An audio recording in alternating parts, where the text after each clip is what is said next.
여러분과 함께 수능 중국어도 좀 더 빠르고 정확하게 한번 대비를 해보도록 할까요? 수능 중국어 이전에, 수능 전에 모의평가 이루어졌었죠. 모의평가에 대해서 분석하고 또 알아보는 시간을 가져가 보도록 하겠습니다. 수능 중국어에 대해서 잘 이해하고 계신가요? 제2 외국어 한문 영역이요. 2022학년도 그러니까 작년부터 절대평가로 바뀌었습니다. 무슨 소리냐면 원점수가 45점 이상이라면 1등급을 받을 수 있다는 거예요. 1등급. 그러니까 2개 틀리면 1등급 받을 수 있거든요. 그리고 3개 틀리면 1등급에서 2등급 정도도 될 수 있다는 거예요. 절대평가는 이렇게 맞을 수는 있지만요. 그 전에는 다른 사람들의 점수에 따라서 내 등급이 바뀌게 되는 거였죠. 그런데 이 절대평가 바뀌고 나서는요. 내가 노력한 대로, 내가 공부한 대로 나의 등급을 받을 수 있다는 게 가장 큰 장점이라고 생각을 해주시면 됩니다.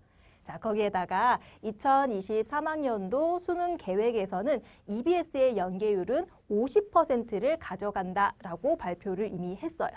그럼 이 수능 특강이라는 교재에 수능 완성이라는 교재와 EBS IE에서 온라인, 그러니까 강좌로 들어가고 있는 내용들까지 모두 연계해서 반 정도는 수능 문제로 출제한다인데 중요한 게 있어요.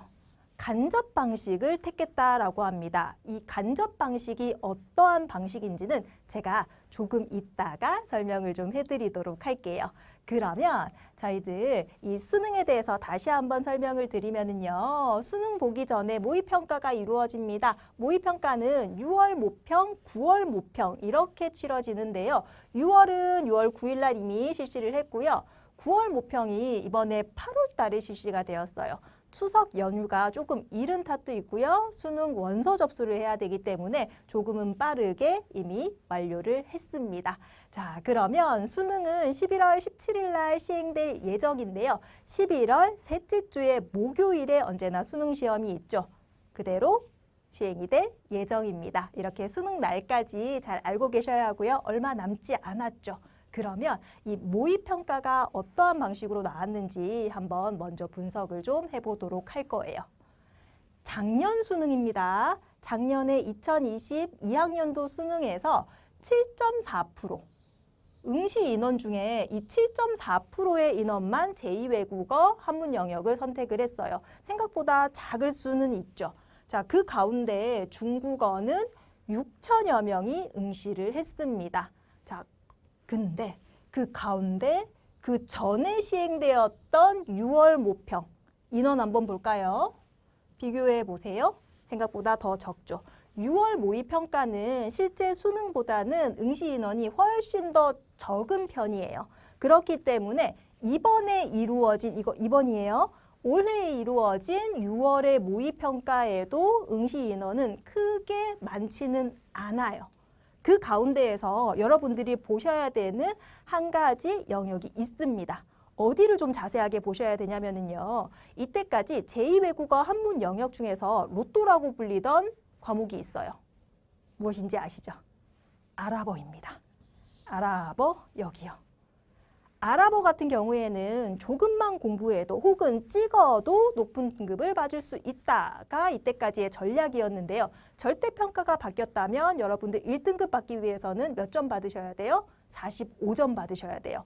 이걸 다 공부할 수는 없을 수도 있죠. 그렇기 때문에 이전에 비해서 아랍어 선택에 대해서 많이 줄어들었어요.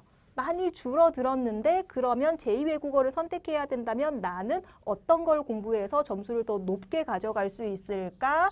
중국어 혹은 일본어까지 가능할 수도 있겠죠. 자, 그러면 이 시험만 여기 이렇게만 보는데요. 되게 적은 거 아닌가요? 여러분, 9월 모의평가의 응시 인원 한번 봐주세요. 제2외국어 한문 영역을 선택한 사람들입니다. 3만 명이 응시를 했어요. 이 9월 모의평가에 응시하는 인원은요. 실제 수능에 응시하는 인원과 거의 비슷한 수치입니다. 작년에 수능 응시한 인원과도 비교했을 때 크게 다르지 않다는 거죠. 그렇다면 아랍어의 선택은 많이 줄어들었다면 중국어 선택만이 올라갈 수 있는 거죠. 중국어를 응시하는 사람들이 점점 늘어나고 있다라고 우리는 이렇게 예측을 좀 해볼 수가 있습니다. 그럼 우리는 어떤 전략을 가지고 가야 되는지 한번 잘 생각을 해본 상태에서 이제 학교에 대해서 알아보도록 할게요. 제2외국어, 중국어 1 가지고 어디에 활용을 할 수 있는가? 저희 반영하는 대학교도 한번 알려드리도록 할게요. 어디서 많이 보던 학교죠? 서울대학교입니다. 서울대학교 수시 전형 중에요. 지역균형 전형이라고 있어요. 이 전형에 도전하는 학생들은 제2외국어 한문 영역 응시가 필수입니다. 반드시 선택하셔야 돼요. 자, 그러면 수시만 그런가요? 작년 전형으로 한번 생각해 볼게요. 작년에 서울대학교의 정시에서요. 문과 계열의 학생들은 제2외국어 한문 영역이 필수였었습니다. 올해도 그렇게 나올지는 아직까지는 잘 모르겠지만 비슷하게 아마 유형 계속 가지고 가겠죠. 서울대학교에서 선택을 하고 있네요. 잘 생각을 좀 해주시고요. 저희 또 알고 있죠. 제2외국어 같은 경우에는 사탐을 대체합니다. 많이 들어보셨죠. 혹은요. 반영합니다. 라고 이제 알고 계셔야 돼요. 사회탐구 혹은 과학탐구의 한 개의 과목과 바꿔서 대체할 수 있습니다 하는 학교도 있어요. 이거 어디서 사용하는 거냐면 수시 영역 중에서요. 수시 전형하면 저희들이 이미 수시 전형으로 합격, 불합격을 보고 최저 기준이 있잖아요. 수능 최저 기준. 이 수능 최저 기준 가운데에서 제2외국어 한문 영역을 사탐과 바꿀 수 있다는 거예요. 혹은 사탐과 제2외국어까지 3개의 과목 중에서 제일 잘한 거 2과목을 선택해서 내가 낼 수 있다는 거예요. 이거는 여기 있는 이 과 안에서요. 학과 안에서요. 자, 이렇게 수시 전형 가지고 제가 계속 이야기를 드리고 있는데요. 정시 같은 경우에는 9월 달에 모든 전형들이 발표가 됩니다. 앞으로 발표가 될 예정이에요. 그렇기 때문에 정확한 이야기들은 제가 점차 계속해서 좀 알려드릴 거고요. 이렇게 반영을 하고 있구나라는 걸 계속해서 주목을 좀 해주셔야 할 겁니다. 제2외국어 활용하고 있어요. 라는 걸 꼭 기억을 해주시고요. 그러면 수능 중국어에 대해서 우리 문제는 어떻게 나오는지 한 번 더 크게 좀 이야기를 해드리도록 할게요. 수능 중국어 우리 항목 안에 어떤 문제가 있냐면 병음부터 문법까지 총 6개의 영역으로 나눌 겁니다. 각각 항목마다요. 한 개의 문항부터 16개의 문항까지 있는데요. 이건 몇 년 동안 쭉 고정되어 있어요. 한자 묻는 건 한 개 나올 거예요. 병음에 대해서, 한어 병음에 대해서 묻는 건 한 2문제 정도 나올 거예요. 그리고 단어, 비슷한 단어 가운데 정답을 골라내세요 하는 건 2문제 나올 거예요. 몇 년 동안 동일하게 이 문형으로 나오고 있습니다. 그래서 이 6개 정도로 나오는구나. 기억을 꼭 한 상태에서 총합 한번 볼까요? 총 30개의 문항입니다. 그리고 50점 만점이에요. 아까 원점수 할 때에도 보여드렸죠. 50점이 총 만점인 거고요. 한 개의 문항당 1점 혹은 2점이에요. 쉬운 문제는 1점인 거고요. 조금 어려운 문제는 2점 가지고 있는 거거든요. 그래서 2개 정도 틀리면 한 46점 될 수 있으니까 1등급 맞을 수 있다는 거예요. 근데 그 가운데에서 이 6개의 영역 중에서 주의하셔야 되는 게 있어요. 꼭 잘 보셔야 되는 게 있어요. 어디냐면 이 3가지의 영역입니다. 단어, 독해, 문법이요. 왜 여기에서 이걸 표시를 하냐면 이 3개의 영역은 무엇을 가르는 거냐면 난이도를 결정하는 영역이에요. 난이도를 결정하는 영역이 무슨 말이에요? 어려운 문항이 포함되어 있는 영역이라는 거예요. 다시 말해서요. 틀릴 수 있는 문제를 포함하고 있는 영역이에요. 그래서 어떻게 해야 돼요? 준비 잘 해주셔야 돼요. 여기 안에서 잘 틀릴 수가 있으니까요. 그럼 이 문제들은 어떻게 나오는지 어떤 건지 이런 것들도 제가 자세하게 이야기를 좀 해드리도록 할게요.